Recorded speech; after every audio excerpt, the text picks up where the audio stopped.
Ruth chapter 1. In the days when the judges ruled, there was a famine in the land, and a man from Bethlehem in Judah, together with his wife and 2 sons, went to live for a while in the country of Moab. The man's name was Elimelech, his wife's name was Naomi, and the names of his 2 sons were Mahlon and Chilion. They were Ephrathites from Bethlehem, Judah, and they went to Moab and lived there. Now Elimelech, Naomi's husband, died, and she was left with her 2 sons. They married Moabite women, one named Orpah and the other Ruth. After they had lived there about 10 years, both Mahlon and Chilion also died, and Naomi was left without her 2 sons and her husband. When she heard in Moab that the Lord had come to the aid of his people by providing food for them, Naomi and her daughters-in-law prepared to return home from there. With her 2 daughters-in-law, she left the place where she had been living and set out on the road that would take them back to the land of Judah. Then Naomi said to her 2 daughters-in-law, "Go back, each of you, to your mother's home. May the Lord show kindness to you, as you have shown to your dead and to me.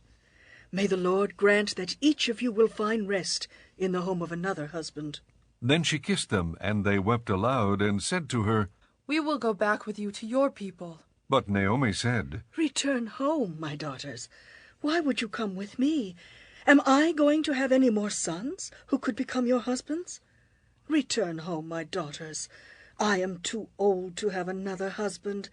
Even if I thought there was still hope for me, even if I had a husband tonight and then gave birth to sons, would you wait until they grew up? Would you remain unmarried for them? No, my daughters. It is more bitter for me than for you, because the Lord's hand has gone out against me." At this they wept again.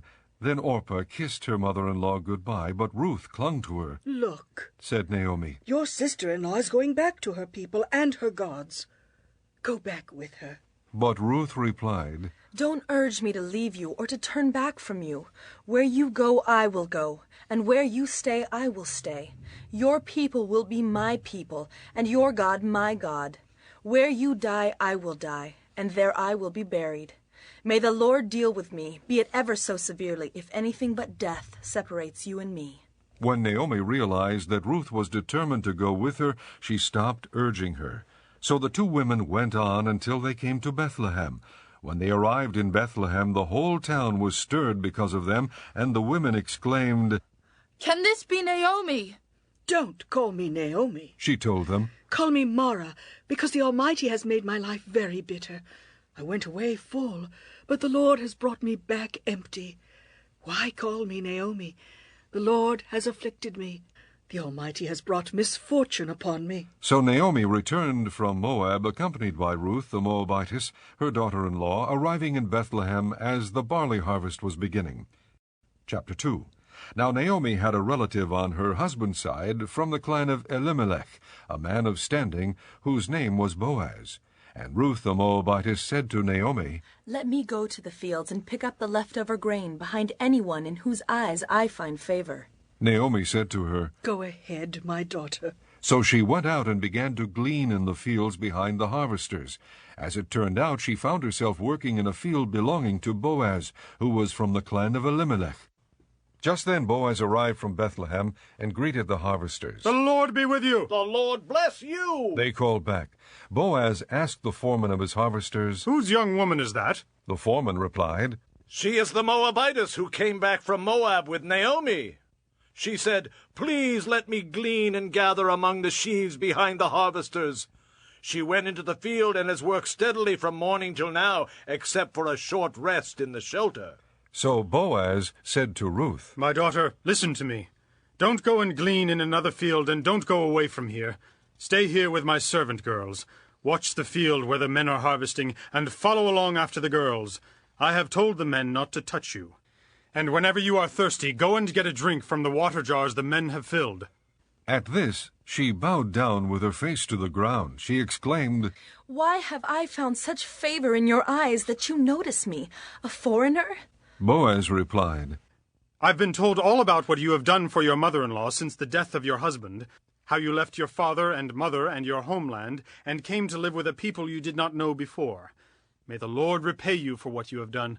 May you be richly rewarded by the Lord, the God of Israel, under whose wings you have come to take refuge. May I continue to find favor in your eyes, my lord, she said. You have given me comfort and have spoken kindly to your servant, though I do not have the standing of one of your servant girls. At mealtime Boaz said to her, Come over here, have some bread and dip it in the wine vinegar. When she sat down with the harvesters, he offered her some roasted grain.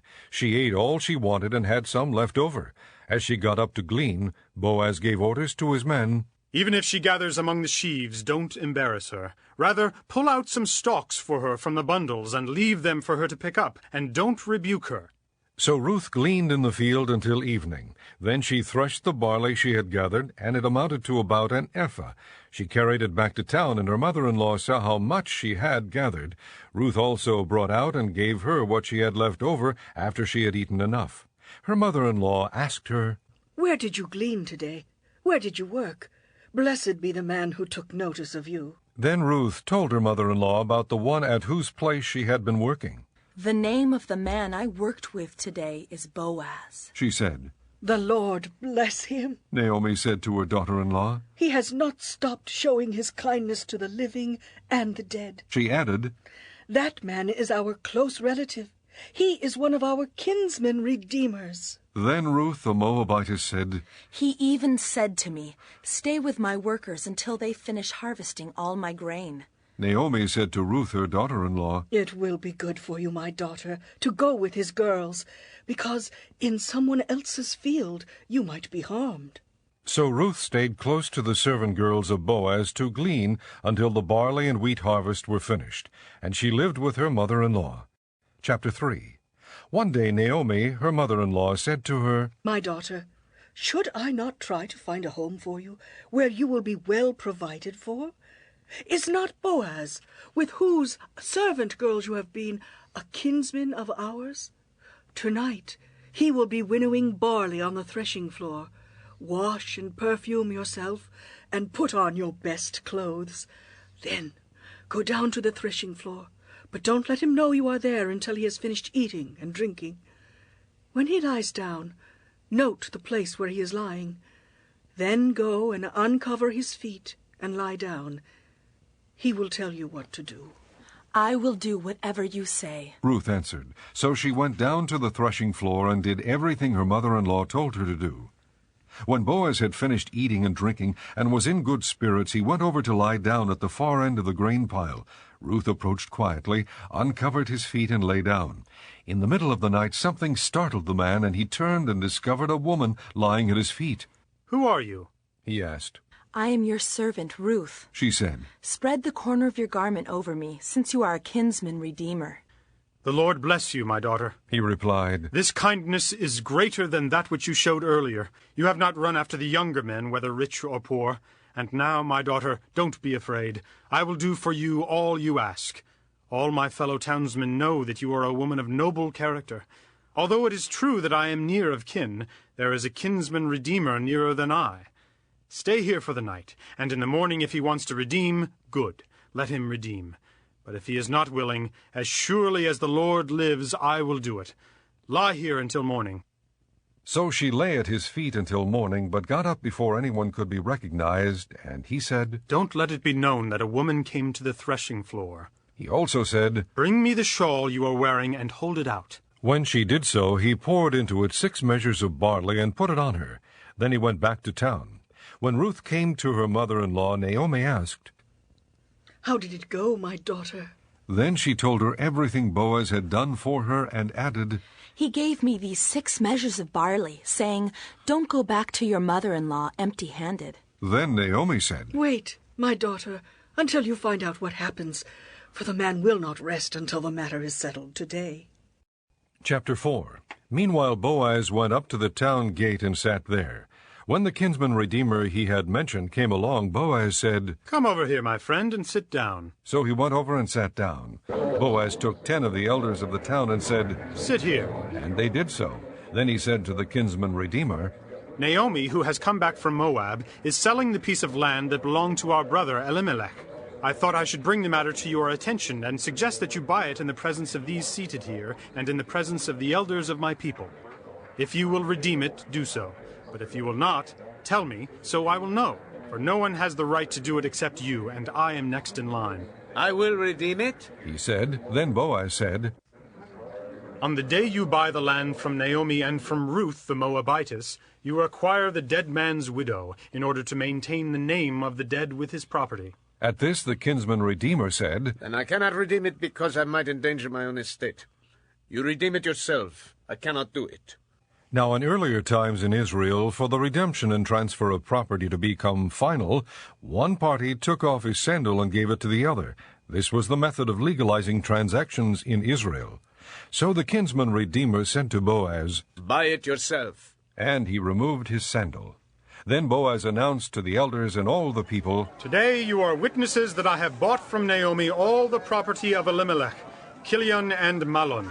I have also acquired Ruth the Moabitess, Mahlon's widow, as my wife, in order to maintain the name of the dead with his property, so that his name will not disappear from among his family or from the town records. Today you are witnesses. Then the elders and all those at the gate said, We are witnesses. May the Lord make the woman who is coming into your home like Rachel and Leah, who together built up the house of Israel. May you have standing in Ephrathah and be famous in Bethlehem. Through the offspring the Lord gives you by this young woman, may your family be like that of Perez, whom Tamar bore to Judah. So Boaz took Ruth, and she became his wife. Then he went to her, and the Lord enabled her to conceive, and she gave birth to a son. The women said to Naomi, Praise be to the Lord, who this day has not left you without a kinsman redeemer. May he become famous throughout Israel. He will renew your life and sustain you in your old age. For your daughter-in-law, who loves you and who is better to you than 7 sons, has given him birth. Then Naomi took the child, laid him in her lap, and cared for him. The women living there said, Naomi has a son, and they named him Obed. He was the father of Jesse, the father of David. This then is the family line of Perez. Perez was the father of Hezron, Hezron the father of Ram, Ram the father of Amminadab, Amminadab the father of Nahshon, Nahshon the father of Salmon, Salmon the father of Boaz, Boaz the father of Obed, Obed the father of Jesse, and Jesse the father of David.